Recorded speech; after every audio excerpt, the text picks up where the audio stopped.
A place for students to live has been a long dream, in the sense that it didn't just happen when Mark and I got here. It actually was conceived early on. When the Press House church building was being built, there was this idea that they would build student housing. The church building was finished in 1931, so the Great Depression didn't allow that part to happen. So the fact that 100 years later, we can kind of look at this and say, now there is student housing, this dream of creating not just a place to live, a different way to understand ministry, about the mission of Press House. And one of them, what we say, is to extend the love and grace of Jesus. And I think that happens in the Press House Apartments, that to come into a place where you are lavished with grace, sometimes tangibly with just food, but also friendly faces, staff who care for you and who want to know what's going on in your life, that has been, over a decade in the making, and building and experimenting and trying to do that. And I feel like now you go over there and you can see that, and people are touched by that in a way that they didn't expect, but really leaves them changed, and I hope better off as they head out into whatever is next for them after they finish their time at UW. Some of what happens in this building is open to all of the residents, and that's always been the case since we opened it. And then there's other programs that are specifically designed for students in purposeful living communities, in smaller scale purposeful living communities that range in size from 4 or 5 to actually 40 or so, depending on the theme. 10 years ago, we had less than 10% of our building engaged in those purposeful living scholarship programs. 10 years ago, it was the goal that we put forward when Ginger joined us, that we wanted half the building engaged in those purposeful living communities and receiving a scholarship. And we have worked towards that goal, and we are achieving that goal right at the 10-year mark. And it's been a steady progression, both programmatically, building the program, building the infrastructure, designing all of what goes around that, supporting the programs each year and the different communities, and also fundraising. Our donors and supporters have made that possible by stepping forward and increasingly giving to provide the scholarships that we offer to those residents. So I'm really thrilled that we had this idea, this vision, this hope, this dream 10 years ago. And Ginger came on board then, and here we are 10 years later, achieving what we set out to do. That's just such a gratifying place to be. So as we were dreaming about expanding our programming a decade ago, and as we were dreaming about engaging more and more of our residents in our scholarship programs, we knew that it was going to take an additional person on our team to make that happen, to really invest in that, to pour into them, to create the programs, to measure the impact and all of that. And so we spent quite a while actually dreaming and thinking about who would be the right person to fit that role. It's a really unique, spiritually grounded, residential life, student life kind of a role, all coming together to make this happen. And we were so blessed and fortunate to find Ginger, and for Ginger to find us. We knew right from the beginning of talking to her that she was the right fit, and it has proven to be absolutely the case. And 10 years later, here we are, and we can be so grateful for that.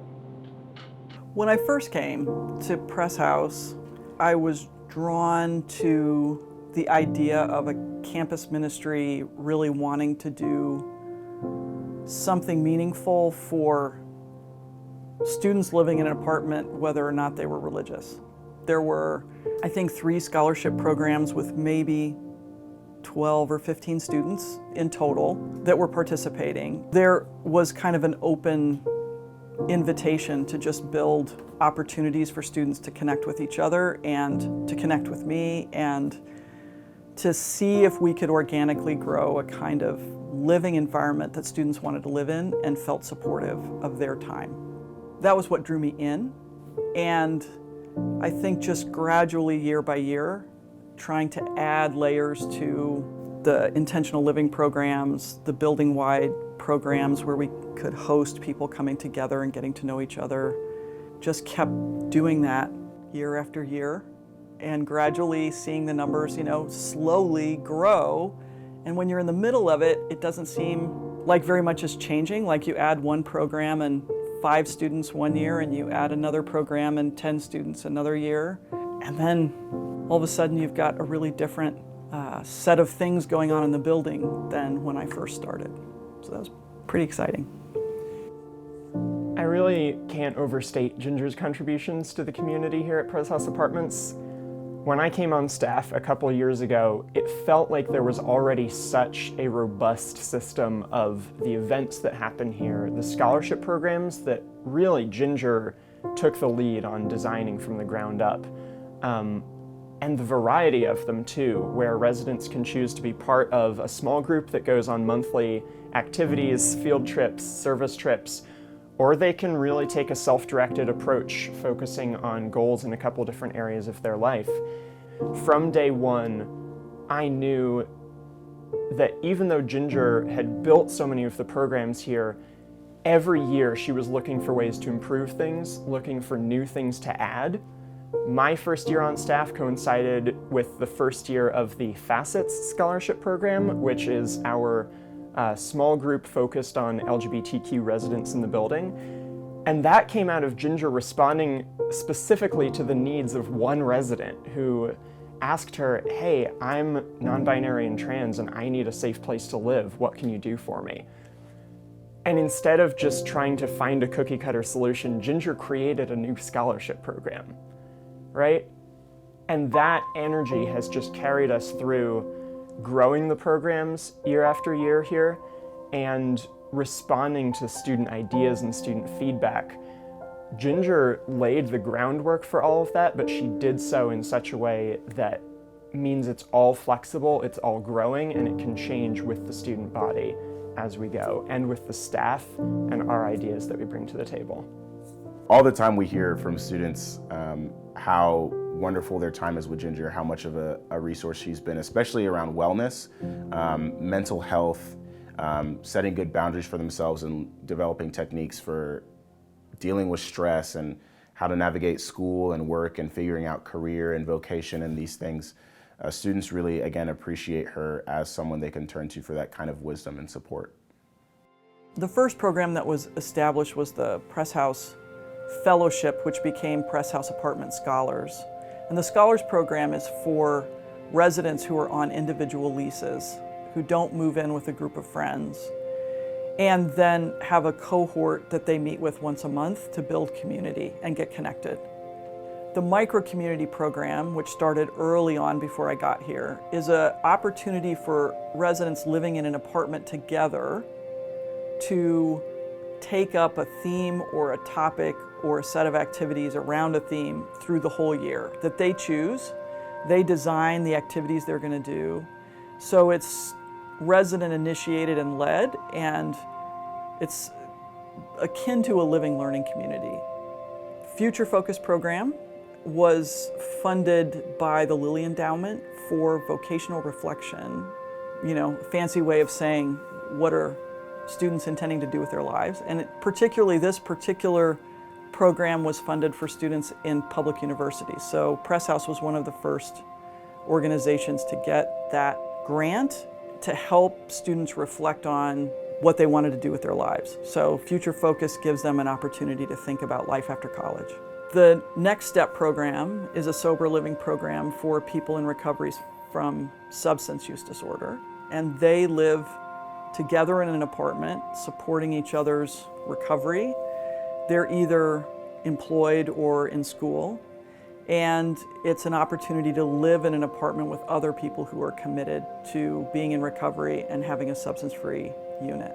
The Community Engagement Opportunities Program, CEO, we call it, is a what I call sort of a do-it-yourself scholarship, where residents can choose activities in 4 areas: learning outside the classroom, service, community, and wellness or spirituality, and do activities in those areas that just helps round out their experience as a student. And they earn points and then they get their scholarship.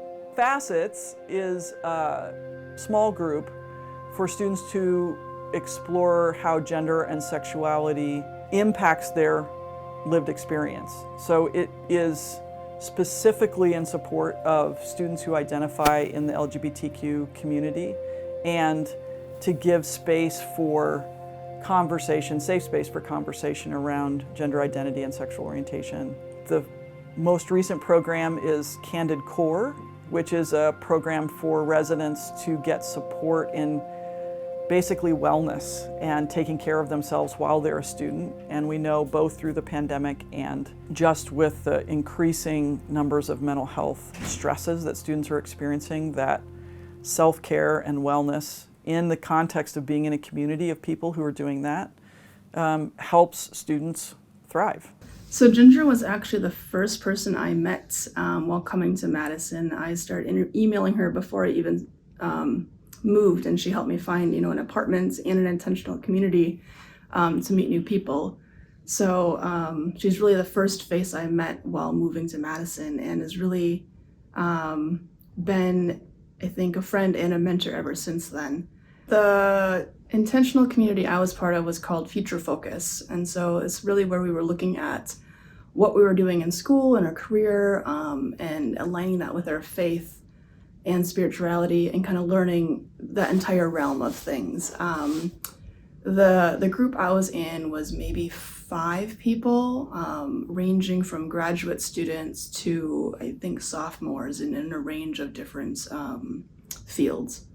I also joined Ginger's Candid Circle, so I just meet once a month and work on a goal and get some kind of health and wellness coaching from Ginger. So I think overall just getting to be in that safe space with Ginger every week, and being in that group of people to work towards our goals, and also just seeing a friendly face around has been really beneficial, and just made this place really great for me to call home on campus. I really enjoyed the community dinners that were hosted every week. I was able to meet a wide variety of people, and I really enjoyed all these people that I got to know. So I would say the community dinners are something I really enjoyed. Just a memory and a strength that I think I'm reflecting on is your ability, Ginger, to build community with people who lived in the apartments from all over the globe, and just the special way that you were able to hold warmth and space for people bringing anything they might bring, whatever's going on in their life, and specifically how you did that over food and many meals that we shared together. We actually met as random roommates at Prez House, and 9 years later, we're still friends, I guess. Yes, so we have a lot of good memories from Press House, and really thanks to Ginger, who promoted a lot of our social activities and community building events. We got to meet a lot of people, which really made our time at Press House memorable. Ginger was totally instrumental to my experience at Press House. She was this fantastic guiding force through the program I was a part of, and just generally providing support and encouragement to me and the other members of my community and all the residents of the building. She was fantastic. One of my favorite memories was one of the many social dinners that I attended, served on the lower floor of the building, when I got to go down with my roommates and meet people from other communities and generally bond and have a nice time with other residents of the building. I lived in Press House for 4 years and working with Ginger for 2 years as a residential fellow. I really had a great time working with Ginger and living in Press House. Working with Ginger for 2 years, I learned so much from her, and she was like a mentor to me. She's always there to listen to me. She really does care about all of the residents, and she has a big heart for all of them and wanted the best for all the residents. So I was very inspired by her about how much she cares and is passionate about the job. It's really fun to think of the thousands of students actually that have gone through this space over the years and that have connected with each other, sitting around the table and the chairs, and also connected with various people in their community. Prez House as a whole really excels at being innovative, being resilient, being flexible, and always teaching us that our ideas matter. We always have more to give. We can always try something new. All of the programs, when I think about individual people and the relationships that I've developed with them or gotten to just walk alongside them for a certain period of time while they're figuring out like who they are as an adult, what they want out of their life, how to navigate the next step. And for people who are recovering from substance use disorders, those challenges are even more, difficult to navigate. And being able to support young adults living into a fuller recovery and a fuller life and have confidence in themselves and set and achieve goals that they probably at one point in their life either didn't hold or didn't believe they could do. Seeing them go on to finish degrees and get jobs and develop relationships and get their lives back. That